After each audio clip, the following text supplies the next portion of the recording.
Hello and welcome to the show. We really appreciate you joining us for what is going to be a very extensive analysis today. We are turning our attention to, well, a massive topic that covers a really significant span of recent cultural history. We are indeed. We are conducting a comprehensive exploration of the musical landscape of the 2010s. And it is a decade that is incredibly fascinating to analyze from a structural perspective. I mean, when you look at the industry in 2010 compared to 2019, it is almost unrecognizable. It really is night and day. It represents a complete overhaul of how music is created, distributed, and ultimately consumed by the public. Exactly. And our goal here is not to simply, list the top 40 hits or reminisce about your favorite songs from that time. Right. We're looking at the decade that fundamentally changed the architecture of the music business. We are tracking the transition from the era of digital downloads and physical CDs to the absolute domination of streaming services. That shift in medium is the primary driver for almost every aesthetic change we witnessed during those 10 years. It was a decade defined by fragmentation and democratization. We moved away from a unified system. We did. We moved from a relatively unified pop culture where basically everyone listened to the radio to get their music to a landscape of massive overlapping microcultures. So our mission today is to analyze a stack of industry reports, chart data, and musical history records to track this exact evolution from 2010 to 2019. We want to understand the structural shifts, the rise of these niche genres, and the global movements that define the era. We will be examining how technology actively influenced genre creation. We are looking at phenomena like bedroom pop and the rise of SoundCloud rap. Because those aren't just genre names. No, they describe the actual method of production and distribution. It is a clear case of the medium dictating the message. So whether you were discovering music on blogs back in 2011 or watching short-form videos in 2019, this analysis connects the dots on how those specific moments shape the current musical reality you experience today. So let us unpack the technological shift first, because this is really the foundation of everything else. It is the engine room of the decade, without doubt. The major industry story of the 2010s is the rapid decline of the compact disc and the simultaneous rise of streaming services, primarily Spotify and Apple Music. And this wasn't just a change in how the consumer paid for music. Not at all. It changed what actually became popular. There is a very specific statistic from the reports that highlights this change perfectly. By 2017, the influence of streaming on the Billboard Hot 100 helped rap surpass rock and pop in popularity for the first time in United States history. That is a critical data point. Nielsen SoundScan reported that hip-hop and R&B had usurped rock as the most consumed genre, and it is really important to understand why this happened. It wasn't just a sudden shift in taste. Right. It is not necessarily that people just abruptly stopped liking rock music. It is that the measurement tool itself changed. Because rock fans interact with music differently. Exactly. Rock fans tend to buy albums, often on vinyl or CD, which counts as a single unit sale in the metrics. Hip-hop culture, conversely, is high turnover. Fans stream individual tracks on repeat, and streaming calculations heavily favor repeated listening and playlisting, which are areas where hip-hop absolutely dominates. But before we arrived at that total streaming dominance of the late 2010s, there was another gatekeeper we have to discuss: the blog era of the early 2010s. This was a vital transitional period that is, unfortunately, often overlooked in the broader history. Before algorithmic curation took over, discovery happened on very specific websites. Human curator. Yes, you had platforms like Tumblr and niche hip-hop blogs like Two Dope Boys, Nah Right, and Ill Roots. These sites essentially acted as the unofficial A&R departments for the entire industry. And these sites were launching careers effectively overnight. Artists like Kendrick Lamar, J. Cole, Drake, and Big Sean all utilize these platforms to build their massive initial fan bases. It was a very DIY approach. They were flooding the scene with mixtapes. Now, in this specific context, a mixtape wasn't a physical cassette tape. Right. The definition had changed. It was a folder of MP3s, usually hosted on a site like DatPiff. You literally downloaded the zip file and added it to your digital library. Projects like KIDS by Mac Miller. Or Kush and Orange Juice by Wiz Khalifa. These were massive cultural moments that happened entirely outside of the traditional radio system. They were free, they were often completely uncleared regarding the samples they used, and they built massive, fiercely loyal followings for these young artists. And that sphere of influence shifted again as the decade progressed, We moved from independent blogs to social media applications. We saw the rapid rise of Vine, which created viral hits out of nowhere like Watch Me Whip Nene. And then eventually the absolute dominance of TikTok by the end of the decade. TikTok really became a massive launchpad. And the most prominent example of that, according to the records, is Old Town Road by Lil Nas X. That is perhaps the most fascinating case study of the entire era. Here's a song that gained its initial traction entirely on TikTok, charted on country radio, was then abruptly removed from the country chart, and then became a massive global phenomenon anyway. It perfectly highlights the unprecedented power of user-generated content. Look at the mechanics of it. Lil Nas X purchased the beat online for $30. $30 for a beat that changed the industry. Yes, and the beat itself sampled Nine Inch Nails, which is an industrial rock band. He recorded his vocals, actively made internet memes to support it, and the social sharing algorithm essentially did the rest. It sparked a massive debate at the time about genre definitions and industry gatekeeping. It did. But strictly speaking about the technology, it proved that a song could become the #1 record in the world purely through viral memes and social sharing, bypassing the traditional record label machinery entirely. Speaking of technology actively changing the sound of the music, we need to discuss bedroom pop.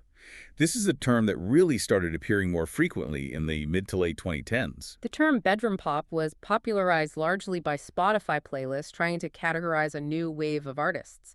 It describes indie pop music with very lo-fi production, often using dream pop-inspired guitar tones and vintage-sounding synthesizers. It is heavily characterized by a distinct lack of polish. Exactly. But the key distinction here is the bedroom part of the name.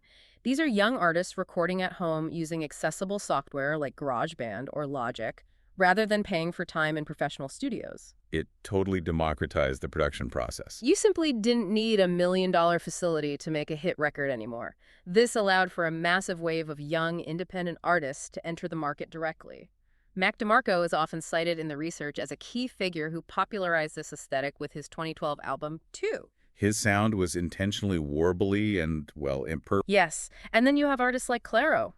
Her song Pretty Girl went massively viral, and she was highly praised for that nostalgic, intimate, lo-fi aesthetic. The reports also note how this shift allowed for much more diverse voices to emerge in the mainstream.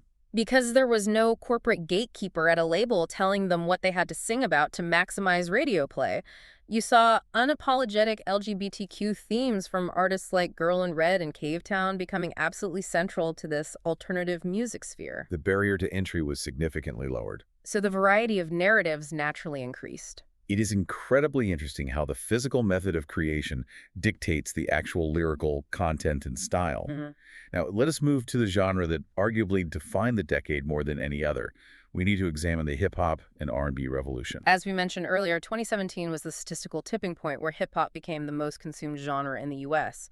But the real narrative is about the specific titans who dominated the charts relentlessly throughout the decade. Billboard explicitly declared Drake the artist of the decade. His commercial dominance was just staggering. He had a massive number of chart-topping hits. He perfectly understood the new streaming era, consistently releasing very long albums to maximize his overall stream counts. But on the other side of that coin, you had Kendrick Lamar. Right, Kendrick provided the immense critical acclaim to match those kinds of commercial numbers. His album To Pimp a Butterfly became an instant cultural touchstone. He was incorporating dense jazz and funk instrumentation in a way that was incredibly complex. And he won a Pulitzer Prize for his follow-up album, Damn. That was a truly historic moment for hip-hop as a whole.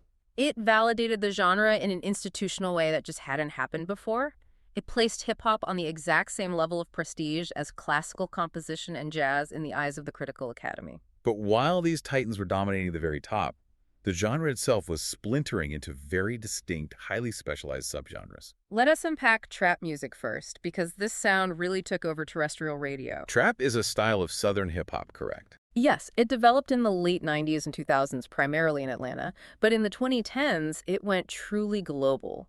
It is sonically characterized by the heavy use of the Roland TR 808 drum machine. Specifically, that booming sub-bass kick. The sub-bass kick, The rapid triplet hi-hats, and a very specific, menacing rhythmic bounce. Key figures like Gucci Mane, Migos, and Future defined this sound for the decade, and the producers themselves, people like Metro Boomin and Mike Will Made It, became household names right alongside the vocalists. Migos in particular had a huge cultural impact with the song Bad and Bougie. That track is a perfect example of how internet meme culture fueled trap's widespread popularity. But trap also aggressively bled into other genres. You started hearing trap-style drums in EDM, in country music, and very heavily in Latin music. It effectively became the default underlying rhythm of American popular music. Then there is a somewhat more controversial term that appears in the literature, mumble rap or SoundCloud rap. Mumble rap is often used as a derogatory term by traditional hip-hop purists, but it does describe a very real, tangible stylistic shift that originated heavily on the SoundCloud platform. What are the defining features of that sound? It involves vocals that are sometimes intentionally unintelligible, often heavily auto-tuned and drowned out by distorted, bass-heavy beats. It uses very fragmented, repetitive lyrical patterns. It prioritizes the overall vibe and the raw energy over traditional lyrical complexity or storytelling. Who are the key players noted in this specific subgenre? You have artists like Lil Uzi Vert, Playboi Carti, and Lil Yachty. It is characterized by a very lo-fi or shimmering melody, paired with lyrics that often oscillate wildly between extreme braggadocio and dark nihilism. It seems to share a lot of DNA with punk rock. It does, particularly in its complete rejection of polished musical norms and traditional technique. It is a very distinct aesthetic movement. Yeah. And directly connected to that same streaming platform, we also saw the rapid rise of emo rap. This is a fascinating fusion genre that emerged strongly in the mid-2010s. It takes traditional hip-hop beats and fuses them directly with the lyrical themes and even the vocal samples commonly found in emo and pop-punk music from the early 2000s. Are you talking about lyrics heavily focusing on depression, extreme anxiety, and heartbreak? Exactly. Artists like Lil Peep, XXXTentacion, and Juice WRLD are the most notable figures in the data here. But sadly, this particular subgenre is also heavily defined by intense tragedy. That is unfortunately very true. Lil Peep died of an overdose in 2017. XXXTentacion was murdered in 2018. And Juice WRLD died of an overdose in 2019. These sudden deaths brought massive, widespread mainstream attention to the genre almost overnight. XXXTentacion's song S.A.D. hit #1 on the Billboard Hot 100 shortly after his death. It was a musical movement that clearly resonated deeply with a younger generation dealing with severe mental health issues. It did, but its primary wave of innovation was cut incredibly short by these significant losses. We also need to discuss the women in hip-hop during this era. The reports show the 2010s saw a massive, significant shift in female representation in the genre. Nicki Minaj really set the stage single-handedly at the beginning of the decade. Her album Pink Friday was a massive commercial success. For a while there, she was practically the only female rapper actively participating in the mainstream pop conversation. She broke records, too. She became the first female solo artist to have 7 singles on the Billboard Hot 100 simultaneously, which was staggering at the time. And then, shifting towards the end of the decade, Cardi B exploded onto the scene. Cardi B was the first female rapper to achieve multiple #1 singles, with massive hits like Bodak Yellow and I Like It. She even won Best Rap Album at the 2019 Grammys. And the door stayed open after that. Wide open. By the very end of the decade, you had artists like Megan Thee Stallion and Doja Cat entering the upper echelons of the charts. It was a complete and total revitalization of the female voice in rap, moving away from industry tokenism to absolute market dominance. Now, let us pivot over to R&B for a moment. It wasn't just hip-hop that was undergoing a radical transformation. R&B saw a distinct move away from the standard belting vocal ballads of the 90s, moving towards a much more atmospheric, hipster-influenced sound. The industry often labels this alternative R&B. The Weeknd and Frank Ocean are usually listed as the big names here. The Weeknd's early, shadowy mixtapes and Frank Ocean's acclaimed album Channel Orange really defined the parameters of this new sound. It was moodier, often much darker, heavily featuring drug-fueled lyrics and hazy, unpolished production. Solange also contributed significantly to this aesthetic. Yes, her project A Seat at the Table was a massive critical success in this vein. And obviously, we cannot talk about R&B, or honestly, music in general for this decade, without talking about Beyoncé. Beyoncé's output in the 2010s was nothing short of historic. She completely changed how artists release music. By dropping her visual albums entirely without warning. Exactly the surprise drop. Her album Lemonade in 2016 was universally acclaimed as a masterpiece of the era, and her 2018 Coachella performance, which the culture often calls Baychella, was a historic event. The streaming numbers for that were incredible. It was the most watched live-streamed performance of all time, Yeah. and it famously paid deep, intricate homage to historically black colleges and universities through its massive marching band arrangements. The chart data notes that she and Taylor Swift were the only two female acts to achieve 6 consecutive #1 debuts on the Billboard 200 chart during this time. And that data point leads us very nicely into the broader pop landscape. Let us look at the changing face of pop music. We just mentioned Taylor Swift. Her personal musical evolution in the 2010s was highly documented and remarkable. She began the decade as a very successful country star and ended it as the undisputed queen of global pop music. The major transition happened with the release of the 1989 album in 2014, where she fully embraced 80s synth pop, and then she continued pushing that boundary with Reputation in 2017. And she was ultimately named the Artist of the Decade by the American Music Awards. She was. But if you look at the sheer volume of #1 singles, Rihanna actually holds the record for the decade. Really? Yes, Rihanna earned the most #1 singles of the entire decade with 9 separate tracks. She spent an incredible 41 weeks at the very top of the chart. She demonstrated an incredibly rare ability to perfectly select hits across various intersecting genres, moving effortlessly from slow ballads to massive club dance tracks. And Katy Perry started the decade with a genuinely massive achievement as well. Her album Teenage Dream, which was released right at the start in 2010, was a total phenomenon. It tied Michael Jackson's long-standing record for the most #1 singles generated from a single album. 5 #1s from one record. Those 5 songs were California Girls, Teenage Dream, Firework, E.T., and Last Friday Night. It represented the absolute peak of pure, brightly colored bubblegum pop before the overall sound of the radio began to shift. That is a staggering run of hits for any era. But while these massive, loud superstars were dominating, the actual core sound of pop music was paradoxically getting much quieter. This brings us to the whisper pop trend. By the mid-2010s, a very hushed, intimate style of vocal delivery became immensely popular on the charts. Who are the key vocalists we are talking about here? Selena Gomez is a prime example of this shift. Her song Good For You utilizes this very breathy, close mic vocal style. Lana Del Rey also utilized this highly cinematic, low-register delivery to great effect. And Lorde, of course. Yes, Lorde as well. The style is heavily characterized by subdued, almost spoken vocals and muted musical notes. It is a stark, jarring contrast to the loud, belting pop divas of the 90s and early 2000s. The sources mentioned this was partly a technological evolution, too. It was largely enabled by massive improvements in digital microphone technology and dynamic compression, which allowed these very quiet, intimate mouth sounds to sit loudly and clearly right at the front of a busy pop mix.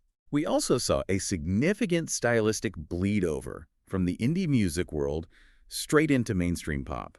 Yes, the indie folk boom influenced radio pop quite significantly in the early part of the decade. You had the sudden ubiquitous use of acoustic ukuleles, mandolins, and those big, foot-stomping, hey-ho group choruses. Mumford & Sons and the Lumineers were the main originators of that. They were, but you quickly saw that specific organic sound adopted by mainstream pop acts. People like Philip Phillips, and even the early records by One Direction leaned heavily into that acoustic folk pop aesthetic. Speaking of One Direction, the reports highlight that the 2010s saw a massive revival of the traditional teen pop group. Boy bands and girl groups returned to mainstream popularity for the first time since the TRL era of the early 2000s. One Direction was obviously the massive, unprecedented British-Irish juggernaut, having been formed on reality television via The X Factor. But there were highly successful girl groups as well. Absolutely. You had Fifth Harmony and Little Mix finding very significant commercial success during the same window. And importantly for the broader industry, we saw individual members of these manufactured groups successfully pivot to massive solo careers. Harry Styles, coming out of One Direction, and Camila Cabello, coming out of Fifth Harmony, both managed to carve out massive solo careers by the end of the decade. Which historical data shows is actually very difficult to pull off. It is extremely rare. Styles moved toward a very specific 70s rock and singer-songwriter aesthetic, while Cabello fully embraced her Latin musical roots for her solo work. Moving on to the next major section of our analysis, let us discuss rock and alternative music. There has been a pervasive media narrative for a long time now that rock is dead. Well, the raw data certainly supports a sharp decline in mainstream pop consumption. There is no denying that. The chart presence for traditional rock music declined significantly as hip-hop rapidly rose. But calling it dead is a major exaggeration. It just changed shape. It fragmented, and it simply moved away from the top 40 radio format. So what did mainstream rock actually look like in the 2010s? It's often considerably and hybridized with other genres. The rock bands that were actually successful on pop radio bands like Imagine Dragons, Coldplay, and 21 Pilots were heavily blending rock instrumentation with pop melodies, electronic synthesizers, and even hip-hop rhythmic elements. Imagine Dragons is a great example of that. They are. They frequently used massive hip-hop influenced electronic drum programming rather than just a standard acoustic drum kit. But the more traditional legacy bands were still quietly selling a lot of albums. Yes, legacy acts like Foo Fighters, Red Hot Chili Peppers, and Pearl Jam were still consistently debuting very high on the Billboard 200 album charts whenever they released new material. The audience didn't vanish. No, this is because they have incredibly loyal older fan bases who still actively purchase physical media and reliably attend massive stadium concerts. However, the critical distinction is that they were generally no longer generating new cultural moments in the singles market. There was, however, a very specific, vibrant revival within the rock space, and that was psychedelic rock. This was a really fascinating development to track. For the first time since the 1970s, highly synthesized psychedelic rock became a genuinely popular, culturally influential genre again. Tame Impala is universally recognized as the leader of this movement. Which is essentially Kevin Parker's solo project. Exactly. And Tame Impala's specific swirling, bass-heavy sound actually bled directly into mainstream hip-hop and R&B. Rihanna covered one of their songs directly on her Anti album, and A.P. Rocky prominently sampled them. It proved the genre still had weight. It showed that rock could absolutely still influence the broader cultural conversation if the production quality and the groove were high enough. And Tame Impala has continued to be highly relevant, even winning a Grammy more recently. Correct. But crucially, they won Best Dance Electronic Recording, which perfectly demonstrates just how much that modern psychedelic rock sound has fused entirely with electronic dance music. Now, looking at the heavier side of things, what was happening within the metal subcultures? You had the sudden rise of a subgenre called djent. This is an incredibly technical, progressive style of metal. For our listeners, that is spelled D-J-E-N-T. Yes. The name itself refers to the literal onomatopoeia of the heavily distorted, palm-muted guitar chord that defines the sound. Bands like Periphery and Animals as leaders popularized this incredibly complex style. What makes it musically distinct? It heavily involves the use of extended-range instruments, specifically 7- or 8-string guitars, to reach incredibly low tunings combined with wildly complex, syncopated polyrhythms. It became a very influential, almost academic subculture among proficient musicians online. And meanwhile, the classic big four of thrash metal were remarkably still active and charting. They were. Metallica, Megadeth, Slayer, and Anthrax all released highly anticipated albums that debuted right in the top 10 on the Billboard 200 during the 2010s. So while they weren't remotely present on pop radio, the financial fan base was still very much there and highly active. We also saw a fascinating underground fusion genre called trap metal emerge. This brings us right back to that constant cross-pollination we see in this decade. Artists like Scarlexerd and Ghostmane started directly blending harsh, heavy metal distortion and aggressive screaming vocals with booming trap beats and 808s. It sounds incredibly intense. It is a very aggressive, extremely high-energy microgenre that found a massive, dedicated home almost entirely online. Now, moving forward, one of the most structurally significant stories of the entire 2010s is the rapid globalization of music. This is a crucial section of our analysis. We really have to talk about the K-pop explosion. It is arguably the biggest global shift. It went from a relatively localized niche interest in the West to an absolute global juggernaut. It represents a total reversal of the traditional flow of pop culture, which, historically speaking, used to be almost exclusively Western-centric. Can the reports pinpoint the exact viral turning point for this? The undeniable viral turning point was Psy's Gangnam Style in 2012. It became the very first YouTube video in history to surpass 1 billion views. It practically broke the internet infrastructure at the time. It really did. The server load was unprecedented. But many industry executives at the time mistakenly viewed that strictly as a novelty song. The true, sustained global success came a bit later with highly engineered groups like BTS and Blackpink. What specific mechanisms drove their massive sustained success in the Western markets? It was entirely driven by the internet serving as a highly organized netizen subculture. The fandoms for these groups are incredibly coordinated. They operate almost like digital street teams. Exactly. They propelled these Korean groups to sold-out United States stadium tours and top Billboard chart success with virtually zero initial support from traditional mainstream Western radio. The fans, such as the massive BTS ARMYs, would coordinate sophisticated global streaming campaigns to essentially force the established industry to pay attention to the numbers. And by the end of the decade, BTS was breaking industry records left and right.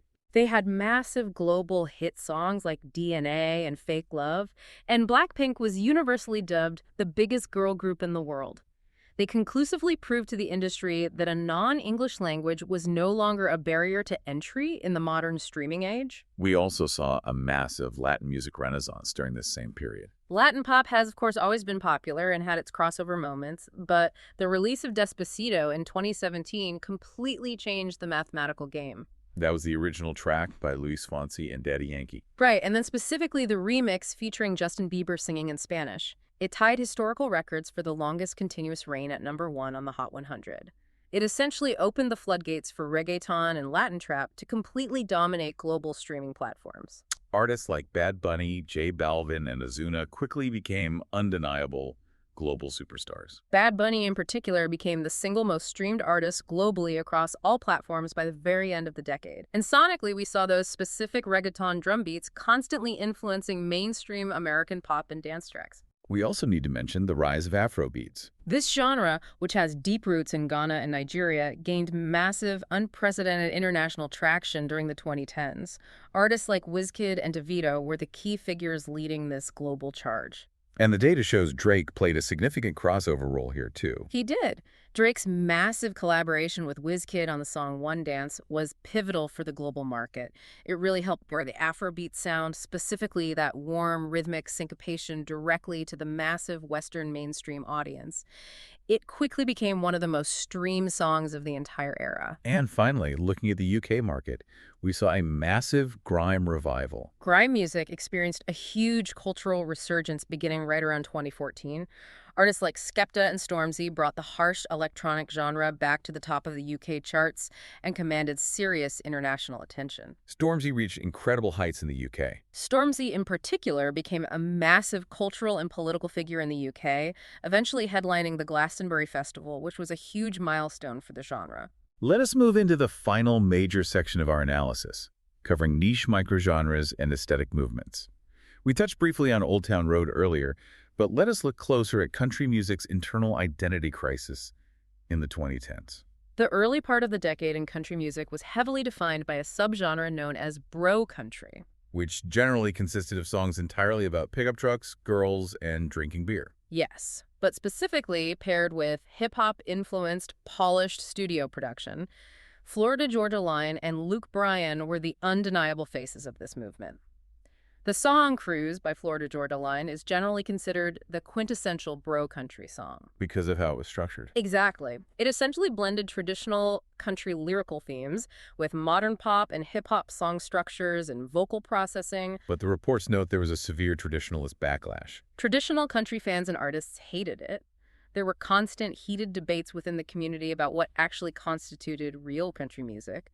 And this internal tension is exactly what culminated in the Old Town Road controversy we mentioned. When Billboard literally removed the song from the country chart. They removed it for not being, quote, country enough, despite the fact that it audibly shared many of the exact same trap-hop elements with the massive bro country hits that were already dominating that very same chart. It really highlighted the ongoing friction between rigid genre purism and the fluid reality of how young people were actually making and categorizing music. It exposed the artificiality of the chart systems perfectly. What about electronic and dance music during this time frame? Well, the decade started with a massive aggressive EDM boom. You had producers like Skrillex massively popularizing dubstep in the U.S. market. That is that very aggressive wobbling bass sound, right? Yes, what is famously known as the bass drop. And then you had producers like Avicii. Avicii brought a much more melodic, almost acoustic, folk-influenced sound to mainstream EDM with massive hits like Wake Me Up. Then you had Calvin Harris completely dominating the pop dance charts. But as the decade went on, the overall sound shifted away from that aggressive dubstep to a much smoother style called tropical house. Kygo is the primary name associated with that shift. Yes, tropical house featured much slower tempos, pan flute synthesizers, and a very relaxed beach club vibe. And later in the decade, a style called future bass became the absolutely dominant sound in mainstream pop production, which utilized these heavy, wobbling, sidechain synthesizer chords. We also have to look at a genre specifically categorized as hyperpop. This is a really fascinating microgenre born primarily in the UK, largely associated with a specific record label called PC Music. How would you describe the actual sound of hyperpop? It is an incredibly maximalist, highly exaggerated take on pop music. It features extreme pitch-shifted vocals, harsh metallic percussion, and it leans heavily into a surrealist early 2000s internet aesthetic. Artists like A.G. Cook and Charlie XCX are the key pioneer figures here. It sounds almost like a parody of pop music. It is essentially pop music intentionally pushed to the absolute extreme edge of artificiality and sweetness until it becomes abrasive. And on the complete and total opposite end of that sonic spectrum, we have lo-fi hip-hop. Ah, yes. The famous beats to study and relax to. I think basically everyone on the internet has seen that specific looping animation of the anime girl studying at her desk on YouTube. That continuous 24-hour live stream practically became an entire musical genre unto itself. Sonically, it is very mellow, jazz-influenced hip-hop beats, intentionally layered with warm vinyl crackle and tape hiss. And where did it originate? It originally emerged from the underground instrumental beat-making scene, but it became a massive global phenomenon purely through the YouTube recommendation algorithms and the modern listener's immense need for functional background music. It is genuinely amazing how pure functionality, simply needing music to help you study, created a globally recognized genre. It speaks volumes to how we actually use music in our daily lives now. In the streaming age, it is very often utilized as a utility for personal mood regulation, rather than something you actively sit and focus on. And before we wrap up the analysis, I want to touch on a genre that very often gets overlooked in mainstream critical analysis, but one that actually had a huge decade specifically: Christian music. That is a very important point to include. Christian music saw a very significant, measurable rise in mainstream commercial chart success during the 2010s. We actually had Christian artists consistently debuting in the top 5 on the mainstream Billboard 200. Yes, in 2011 alone, both Casting Crowns and the band Red debuted at number 2 on the main chart.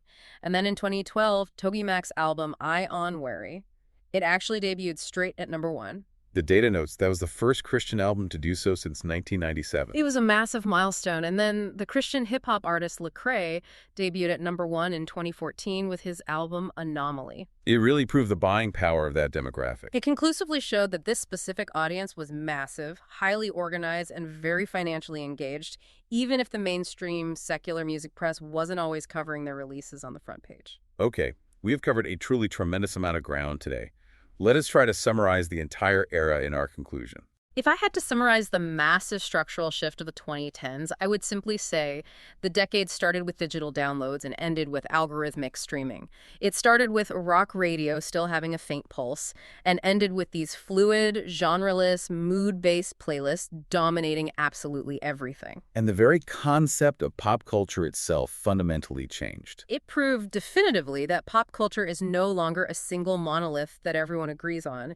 It is now a vast collection of massive, constantly overlapping microcultures entirely driven by internet technology. The scale is totally different now. You can be an absolute multi-millionaire superstar in one specific online microculture and remain completely unknown to the person sitting next to you on the bus. The technological stars and the specific genres that rose in the 2010s really set the permanent stage for our current highly fragmented musical reality. Absolutely. The hyper-news fragmentation we navigate today was entirely built during those 10 years. This leaves us with a really fascinating thought to consider moving forward. When artificial intelligence and fully generative music models start to flood these exact same streaming platforms in the coming years, how will these established microcultures defend their boundaries?